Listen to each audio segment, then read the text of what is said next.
It's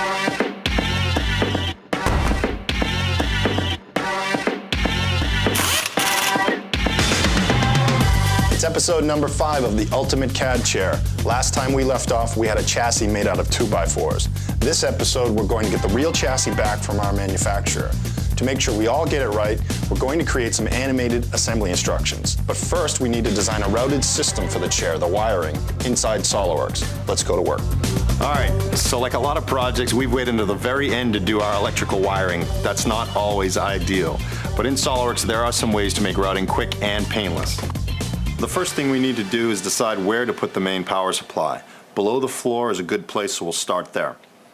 We need to get the power to the switches. You'll see we have the military grade switches you guys voted for. Those look cool. Now, when you have multiple switches, you need multiple wires. That means a fatter harness. So now, I'll keep that on the outside of the design, but down the line, we can bury these wires within our assembly so nobody has to look at them. The wires also need to provide power to the gantry, so we'll extend our cables up here around the arm. Because we're under a time crunch, we're going to order prefabricated wiring harnesses for this project to make sure we get exactly what we need. I'm going to create an instant pin board layout here. Works perfect. From this drawing, we can generate a bill of materials, order our harness, and be set to bring juice to all the systems. All right, that completes the design phase. All we have to do now is create instructions for the manufacturer who's building our chassis. As you guys know, it's always a good idea to cover your butt whenever possible. I've asked my friend Cliff from 3D Via to join me, so if I screw anything up, he can take some of the blame. Hey, Cliff. Thanks for that, Jeremy. Glad to help anytime. So here's the deal. I have a company down in Philadelphia called Macron Dynamics. They make unbelievable gantry systems. All right, I've shipped them a metal floor for this gantry to sit on top of. Yeah, sounds like you're in good hands. I am, but I'm a little worried about the assembly procedure, and I want to make sure they get it right. So what I want to do is ship them the instructions on how to assemble the floor so they don't have to waste any time. They can focus on the gantry. But you know engineers don't ever read instructions, so that's why you've asked me here, huh? You got it. So what I want to do is animate these instructions for these guys in 3D.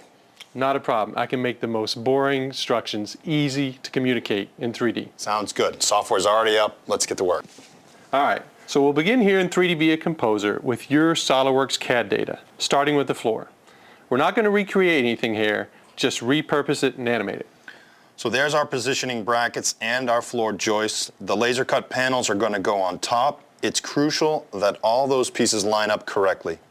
And since this is your CAD data, the animation is 100% accurate and contains every little detail in the assembly.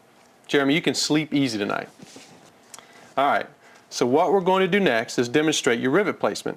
As you see here, I dynamically linked directly to the manufacturer's product details on their website, so you can be sure the right materials are used and used correctly. If you were ever to mass produce this thing, Composer could help you create great looking documentations or animations for service and maintenance, some nice looking marketing pieces, hey, maybe even a video. I am up against the clock here. Just give me the elevator pitch. All right, where's the elevator? So here it is. 3D Via Composer allows you to clearly communicate your product details using your existing CAD data. That's it. That's awesome.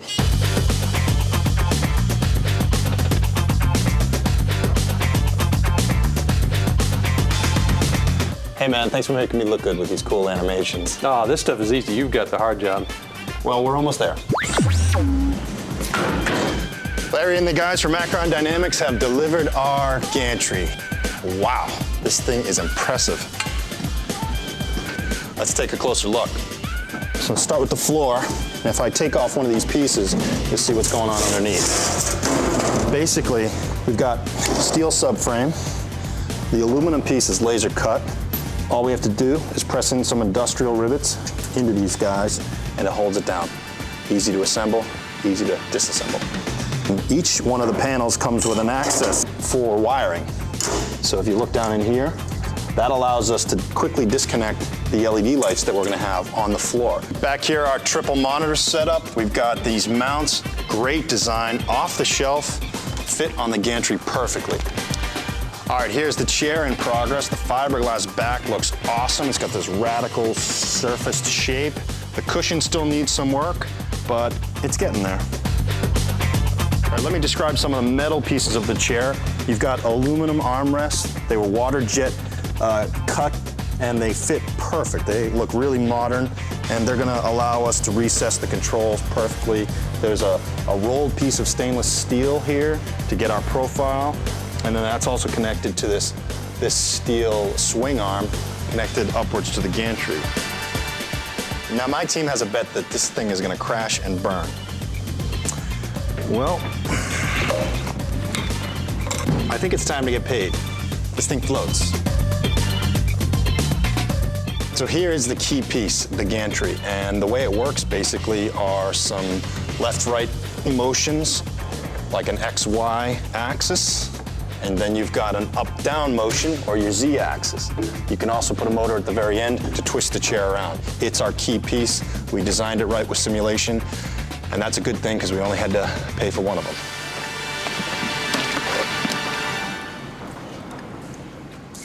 As you can see, we have a waterfall with a minor drip issue.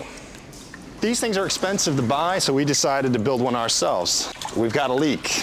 When it's done, it's gonna be really, really cool. A lot cooler than this umbrella.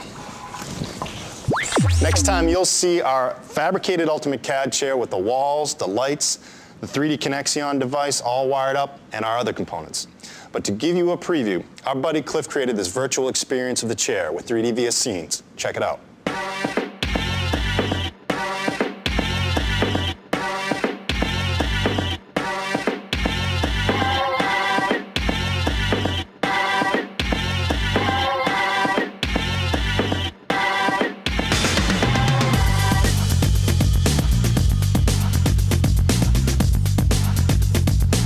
That wraps up this episode. There's one vote left for our grand finale.